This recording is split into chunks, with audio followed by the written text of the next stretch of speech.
Christmas Eve just Get in over case. with it. It was good. It was you know, somewhat normal. Cool. Except for like the 8 million pictures and videos that Kevin took. It was weird that he could take that many pictures in 30 minutes. Or however long we were there. Oh, But it was okay. nice because Skylar got to go over to Grandma's house and visit with Grandma and take family photos. And then go and then leave. I love it, baby. I love it. I get you. I get it. I'm glad to hear that. It was really cool. I'm glad. It was really nice to hear Kevin say, and I really wish I could have heard it from Debbie, but I don't think I'll get it. Is to hear her say, Amber, you have a beautiful family. Yeah. Oh.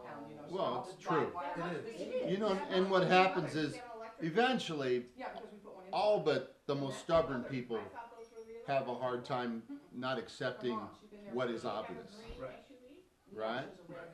And then you get past trying to explain yourself. So get over yourself. That gets old. It's a little disappointing to know that Riley does not know who this woman is at all whatsoever, and completely treated her like a stranger. You know, like, I'm not going over there. Don't touch me. You know, right next to Mom the whole time. Well, you know, Riley is a. I think she's a good judge of character, personally. Stop. Aw, she wasn't to me yet. I'm just, you know, it takes her a little while, right? You know, you see her enough. And All right, it's good morning. Good morning. Good morning, everybody. Good morning. How we doing? How we doing, Mary? Late night? No? Okay.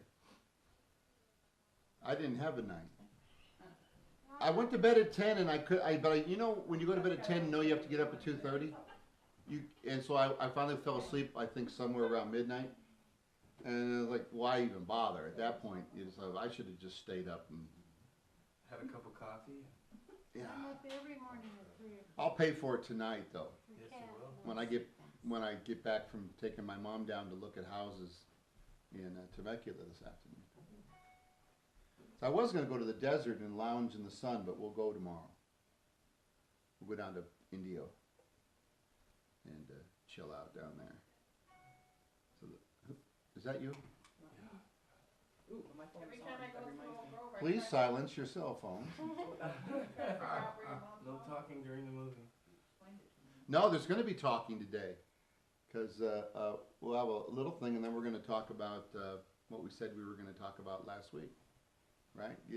So I know what I'm thinking, but I want to get some feedback from the rest of you about. the kids and stuff? Yeah. I have some ideas too. Good. I was hoping you would, because this will be a process, you know, and I have every intention of rolling out there at least. Every 6 weeks, I want to roll out there and be out there that one day. Even if I take them for a little hike, or take them for a little hike and then sit them down somewhere out there, and we'll get them all little meditation rugs, and I'll get them in a circle, and that'll be fun. Oh, I'd like to see that. Trying to keep them Yeah. on the rug, right? Good luck with that. Or we'll just make a thing out of it, and then they'll have fun. If you just make a thing out of it, that's all. That's the only trick. Is you just make something out of it, you know. I'm going to set the teepee up here for next week, so if you want to take kids out there and sit, because it's huge inside my teepee. Oh yeah, I'll pat them down for sure. Easily get 10, 15 kids in that teepee. Wow. It's sizable. It's like a little Thunderdome. It is. It's really cool. So I'll set it up. I'll set the teepee up out here in the creek. That should be fine. If it's not raining. Yeah, it's gonna rain? Is it raining next Sunday? No rain. No. No rain. No rain. Not gonna have any rain All right. for a while. All right. So, but before we talk about what kind of community we want to have and with young people and all that kind of stuff, I thought I'd tell a little story from. Anybody got anything they want to share, or everything going all right? Huh? Pray for the Chargers. Pray for the Chargers. Have they done? Oh, so you know, is it true that they are not mathematically out? Yes. It's true that they're not. They're not. So that if like two other teams lose today and they win, is it that kind of thing? They have to win out. Another guy's got to lose. Baltimore has to lose. Yes. And I was Miami. Miami. Are the Packers coming out? No, not that I know of. But you may want to verify. Is that why you're wearing Packer green? I'm from Green Bay. I know. I was asking. Is that why you're wearing Packer green today? Cheesehead? I'm a cheesehead. See, you didn't even know you were rooting for her team. She just automatically dressed in Packer green. Oh, there you go. That's how old I am. Whoa. Oh, that's hopeful. I don't actually think that football has anything to do with prayer at all. So, You don't think God has any chance? Pray for football. There's a lot of God in football, dude. yeah, sure. Causes prayer. Sure. Bart Starr. Yeah, there is a lot of Hail Marys in football. There's a lot of Hail Marys in football. There's more Catholicism in football than anything else. Yes, it's a structural game, rigidly timed, with rules and procedure. You opened a can of worms. I don't care. I don't care. You know what? They were. I was talking to Dr. Jones this week, and he said that people love this stuff when we talk out loud like this and banter about. That it's like a YouTube video. It brings a sense of realism to it. I hope I'm real. So, as a matter of fact, it's been on since as all you guys came in. You've been live streaming all your voices, everything you've said. Really? We have been? Yeah. Yeah, but then you can't be seen. Well, that's good. You're just Not that people. Not that people are watching us anyways. You know that. Not that people are watching us. Yeah, there's some comments made over here. You may want to edit. There's out. some name drops. I have no control over editing. As a matter of fact, the YouTube, I was told, I use when I sing a section of a song, because it just comes to me, that's all copyright stuff. Even when you do Happy Birthday is That's copyrighted, and YouTube has a problem with that. And I said, oh my goodness, I don't know how I could take music out of my gig. You can't. I'd have to be extreme. I could do it, but I'd have to think really hard because immediately songs come to mind. Songs and movies. I was listening to a new album today. Can't remember the name of the heroine. It's a female singer. You'd probably like her. Pure Heroine, the new album. Anyway, you'd probably like her. Sky, you'd probably like her. And so I got her turned on, and my son's sitting there saying, "Hey, Dad," you know, because he didn't realize how hip I was. You know. They never do.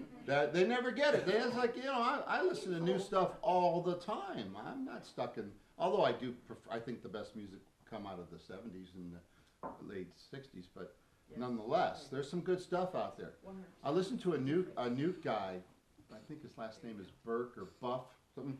Man, he sounds like a Dylan, only a 21st century Bob Dylan. He's got the same kind of lyrics. It's really, really good.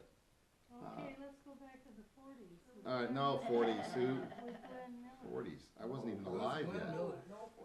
Yeah, Glenn Miller. I know Glenn Miller. You know, back in the day when I used to do dance, we used to do dance things with BC when we had the big building, before we bought property and everybody got crazy. But back in the day when we just leased a place, we would have dances in there, and I had to swing the tunes. Even down in, we were in Oak Grove. We'd have disco night, and all the kids would come from the Narconon, from the rehab place. Sweet. And they would pack the place out, and we'd just dance all night long. It was fun. It was a blast. Anyway, I thought for a moment we'd talk about Jesus feeding the 5,000. And of course, you know, this story begins actually just before this story. It's recorded that John the Baptist gets his head cut off. Because, you know, hey, a guy would rather watch a girl dance than much care about who's in a prison. That's kind of human nature. Plus, he had run his course. You know, it was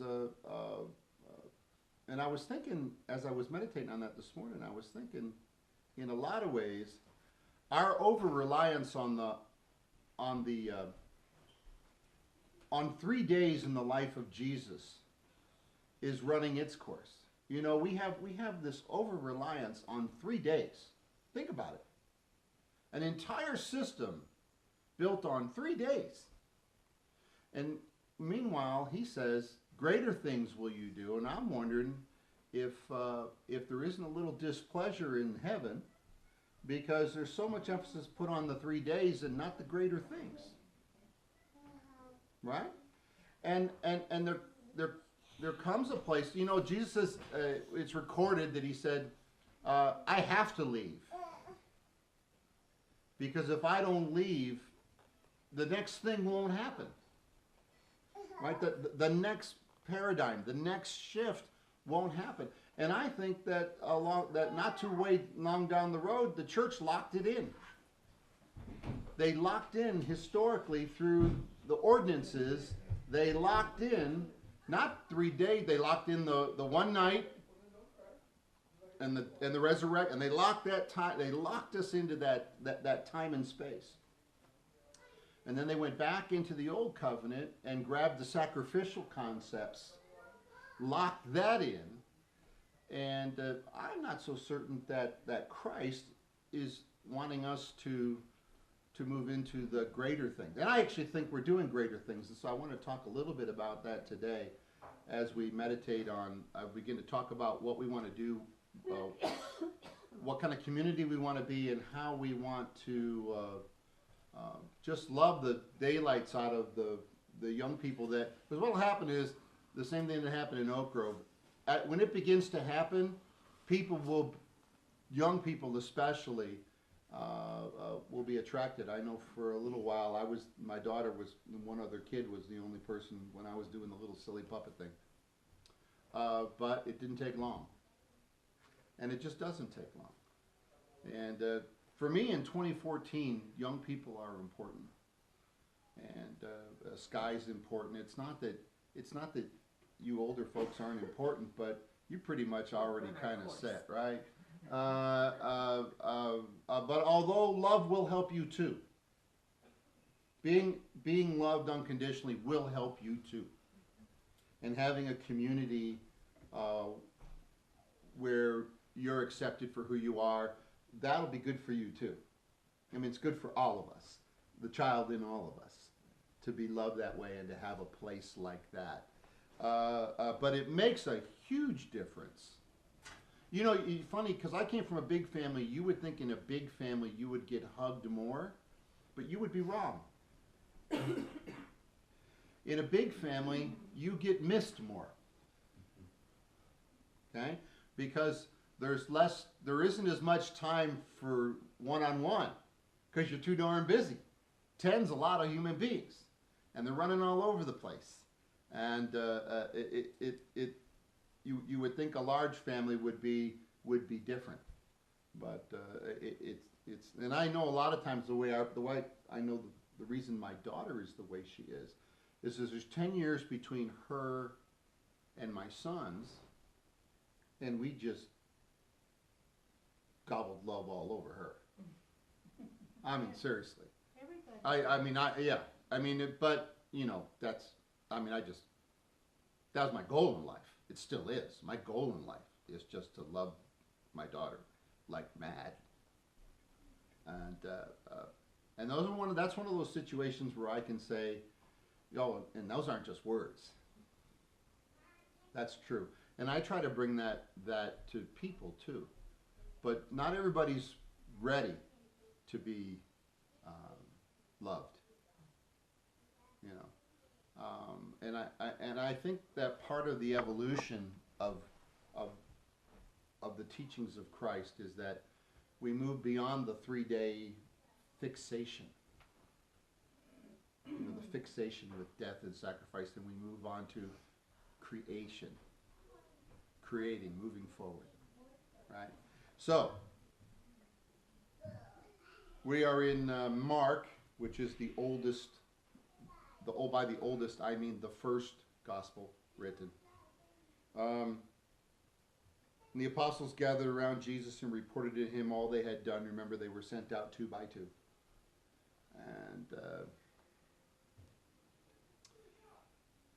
And then because so many people were coming and going, they did not even have a chance to eat. And he said, come on, come with me by yourselves to a quiet place, get some rest. Because people, people are a lot of work. This week I have this lady who, she called me, and she's having a problem in her home of a spirit nature kind of situation. She's seeing something or something like that. And so, and I said, okay, all right, and you know me, I'm not much into that kind of stuff. Although I seem to be, for some reason, effective.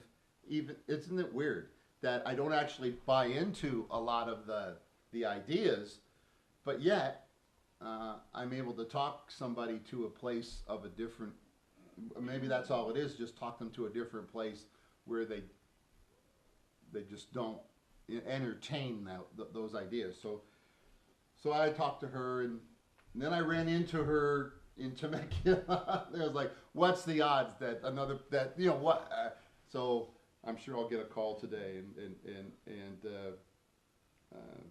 but it gets tiring sometimes, and so they went by themselves in a boat to a solitary place. But many who saw them leaving recognized them and ran on foot from all the towns and got there ahead of them. Because it's just the way it is, right? People are needy. It's just the way it is. And people will be drawn to health, right? We're anointing people with oil for healing. They didn't have modern medicine. People call me now and they say, Pastor, pray for me, and I say, go see the doctor. When's the last time you saw the doctor? I don't like doctors.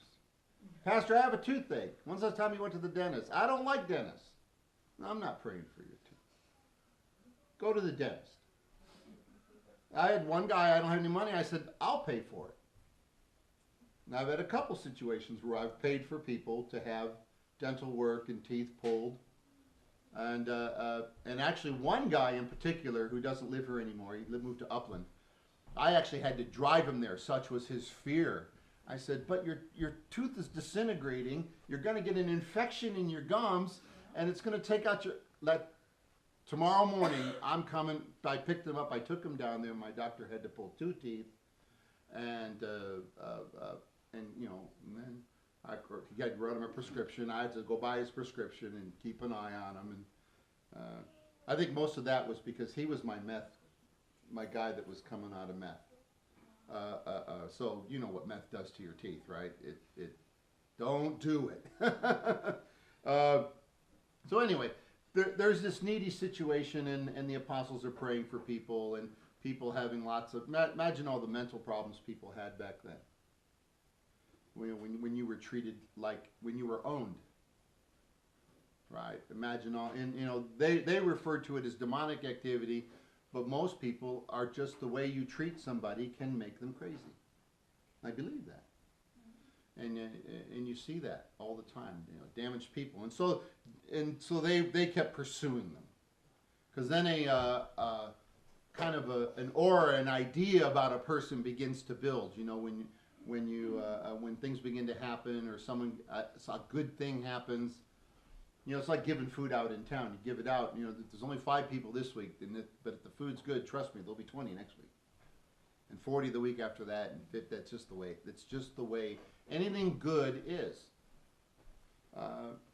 And so when Jesus landed and saw a large crowd, he had compassion on them, because they were like sheep without a shepherd. So he began teaching them many things. And by this time, it was late in the day. See, why teach? Because bad thinking, right results, bad thinking, bad results. Right?